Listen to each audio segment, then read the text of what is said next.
And as they come to the start zone, racing at the Roval is underway. Jeff, you called it. The outside lane for Tyler Reddick, a big advantage. No wheel spin. He's easily clear into turn one. Side by side for second.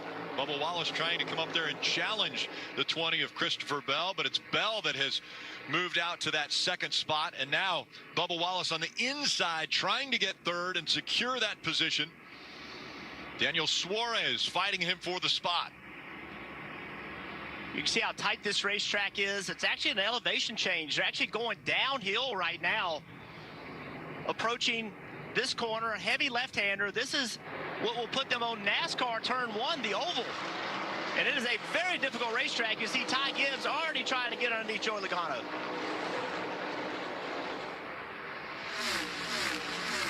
Speeds upwards of over 150 miles an hour now down the backstretch to a heavy braking zone. Yeah, I believe the heaviest really on the series, or excuse me, on the circuit. The backstretch chicane and the front stretch chicane, pretty equal, but heavy braking, funneling down, really single thread through the backstretch chicane. You have a chance to go too wide into the front stretch chicane, but you better get it sorted out by exit. 2-3 car lengths separating the top two now, and you see them, they're going over that curbing. We're going to see a lot of that. And Steve, is there any fear that these cars can't hold up to the beating and banging we're going to see? Well, these cars are very tough, as we see the 54 of Ty Gibbs try to dive out of line on the 22, that yellow car of Joey Logano. You know, they should be fine under normal circumstances, but Jeff, I would ask you to not use the blue curbing. The red and white curbs are kind of normal. They're more like rumble strips, but the blue curbs are true curbs, a few inches tall, and if you hit those, the car can really easily go airborne. And we have seen some mechanical issues with these cars, suspension parts, when they hit those curbs too hard. There's a little bit of speed there, though, so you got to decide at what point in the race do you want to be on them, which point of the race is it not necessary for you to do.